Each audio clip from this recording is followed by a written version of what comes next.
Hello everybody and welcome back to another video here on the one and only Tribal Warrior YouTube channel. And of course, I am the Tribal Warrior, and in today's video, as you see by the thumbnail and as you see by the title, we will be taking a look at my WWE Clash in Paris Aftershock.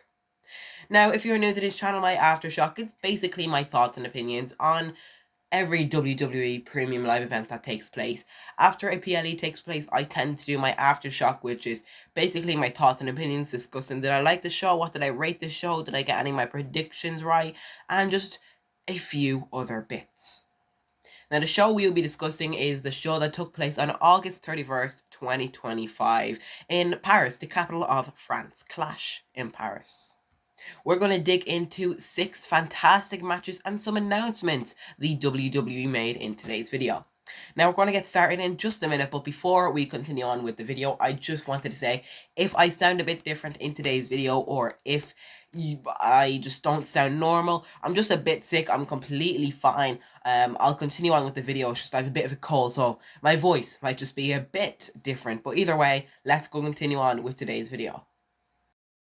So of course, as you see here, Clash in Paris kicked off with a new stage, a creative, groundbreaking stage, a large stage with France's biggest landmark, the Eiffel Tower, in the middle, lighting up and stealing the eyes of the fans. And of course, this stage was beautiful. They done this with Night of Champions and SummerSlam, some creative stages, and of course, they obviously do one every year at WrestleMania 41. But since WrestleMania 41, I think Clash in Paris' stage was probably the second biggest one of the year. Of course, WrestleMania being the biggest. I really do think they should start doing this more at premium live event instead of some normal, small, basic stage. They should be creative more often because they have creativity. Look at this stage here. This is fantastic. And of course, WrestlePalooza, WWE's first ever event on ESPN, premium live event on ESPN, will be taking place on September 20th, so that would be huge. It'll be the first whatever they're making the show stacked, so maybe they'll have a great stage for that too, but I guess we'll just have to wait and find out. So then let's get into our first match of the night. Roman Reigns battled Bronson Reed in a hard-hitting match that focused more on power and storytelling than spectacle. Reed had an incredible amount of punishment, even shaking off one of Roman Reigns' spears. The crowd was locked in throughout the match, with Reed earning respect for his resilience and Reigns once again proving why he thrives in big match settings. Ultimately, Roman got the win. The true shock came after the bell when Reed, joined by Braun Breaker, brutally ambushed Roman Reigns. And when I say brutally, I mean brutally. Multiple spears left the former champion so battered he had to be stretchered out of the arena. The post-match attack not only left fans stunned, but also fueled speculation about Roman Reigns' future. When will Roman be back? November?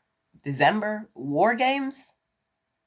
So of course the match itself was great, but the ending was most likely the most shocking part, and for me it was the shocking part, and for everyone watching at home and in Paris it was shocking. Now I did get this match correct. I did predict in my predictions video for Roman Reigns to defeat Bronson Reed, because I didn't see Bronson Reed losing to Roman Reigns, and of course it could have been Seth Rollins, Braun Breaker getting interfered in the match, the actual match, but that didn't happen. And even if they did interfere, Roman would have had Jay and Jimmy to help him to fight them off. But either way, great match. Roman Reigns gets the win. I predicted that. But the big talking point of this match is Roman Reigns is definitely going to be out for a good while.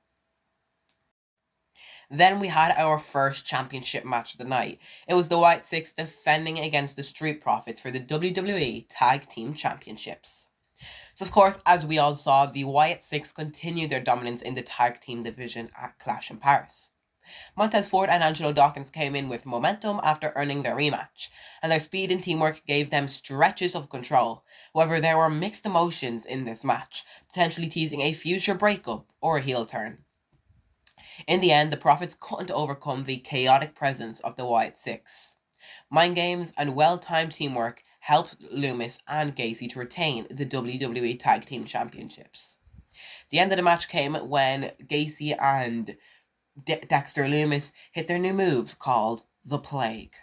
The victory cemented the White Six as one of the most dangerous duos and factions in the WWE today, while the Profits are still frustrated and searching for ways to finally defeat the Twisted faction.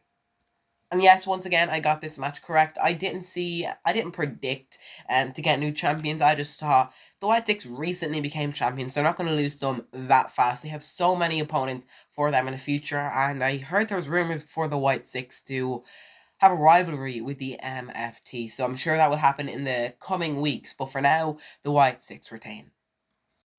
Then we had the first and only women's match of the show. The third match came when Becky Lynch successfully defended her Women's Intercontinental Championship against WWE Hall of Famer Nikki Bella. Bella pushed Lynch to her limits and even tried to beat her with Lynch's own signature move, but the champ counters with a slick reversal in a bridging pin to steal the victory. Wade Barrett called the pin the Becky pin.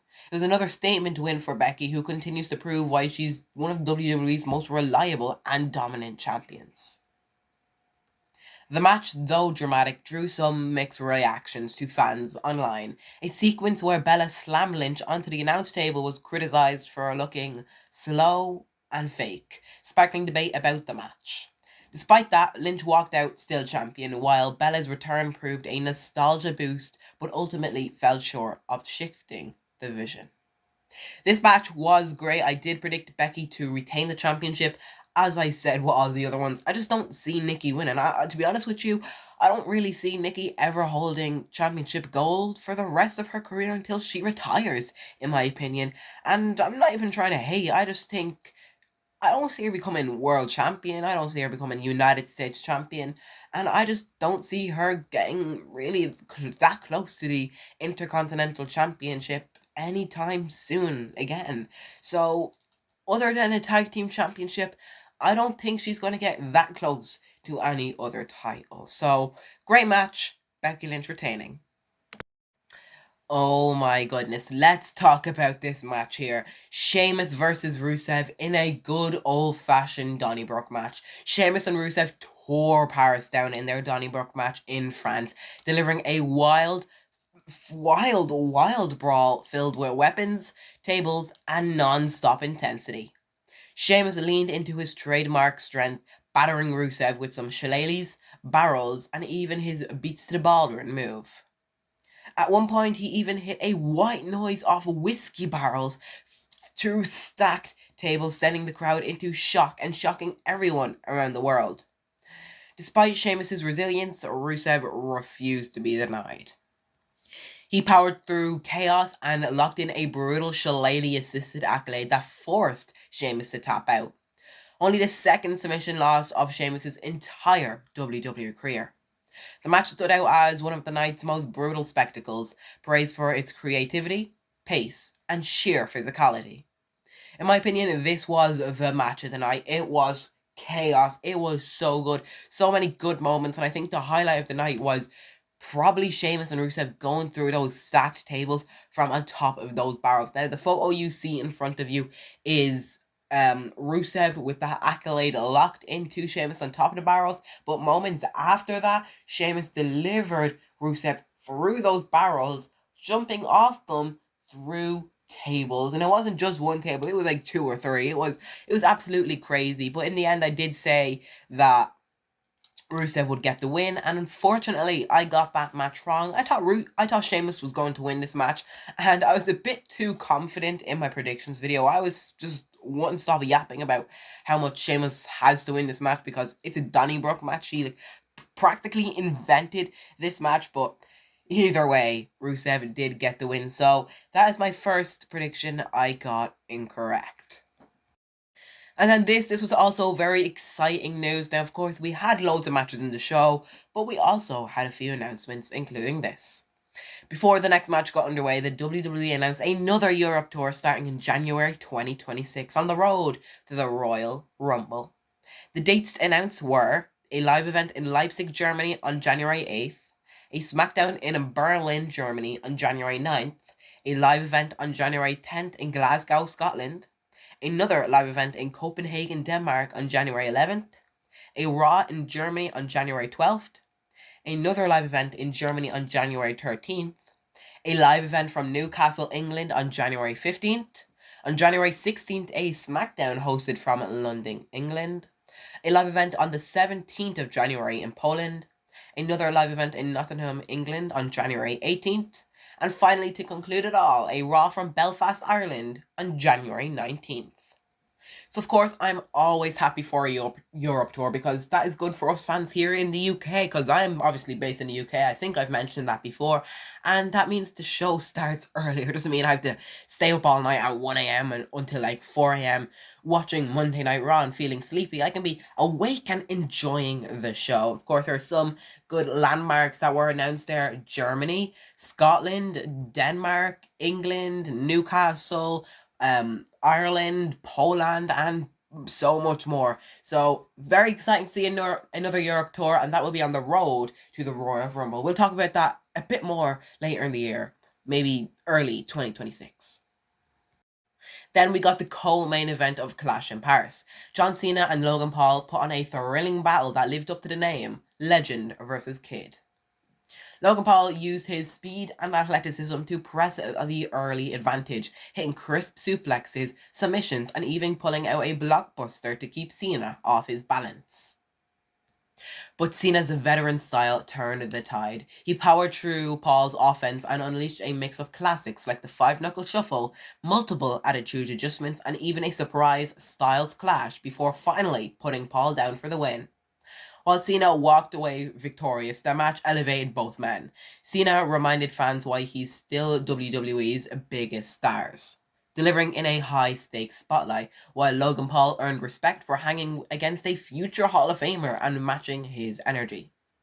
This match also marked John Cena's 99th win in the WWE and his last match ever in Europe. Once again, so good to see Cena wrestle in Europe. He had so many great matches in Europe, and unfortunately, this will be his last one ever.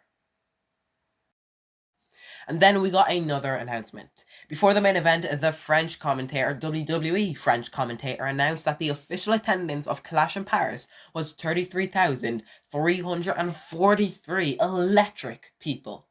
The crowd 100% elevated the show with their fantastic chants and loud voices. And then we got to the main event. The World Heavyweight Championship was on the line between Seth Rollins, CM Punk, Jey Uso, and LA Knight. Yeah. The match was fast-paced and unpredictable, with each competitor getting moments of control. High-flying moves, near falls, and intense strikes kept the Powers crowd on their feet. And momentum constantly shifted as all four men battled for the title. The turning point of the show came, probably the most shocking moment of the whole entire show, came when Becky Lynch, Rollins' real-life wife, interfered with a surprise masked appearance, hitting CM Punk with a low blow. Rollins seized the opportunity, delivering his stomp to Punk and securing the pinfall to retain the championship. The finish added a dramatic twist to the storyline, highlighting the alliance between Rollins and Lynch, and leaving fans eager to see how the fallout will play out in the next coming weeks as we approach WWE WrestlePalooza on September 20th. So yes, I did get this match correct as well. I predicted Seth Rollins to win the match, and same with the last match we talked about. I predicted John Cena to win that match. So in total, I got all my predictions correct except Sheamus versus Rusev. But of course, I'm recording this after Monday Night Raw took place. So Monday Night Raw already took place, and we seen what took place in Raw. We seen Becky Lynch repeatedly slapping CM Punk. So guys, what will happen this Friday on SmackDown in Chicago? Is it possible? Can she be back? Is AJ Lee returning? We'll have to find out in Chicago. It's going to be crazy. And I won't be surprised if she does return, because we're building to a massive, groundbreaking PLE of the year in WrestlePalooza. Thank you guys so much for watching today's video. I will see you in the next video. And until then, I hope you guys can stay tribal. Thank you for watching. I hope you enjoyed WWE Clash in Paris. See you in the next one.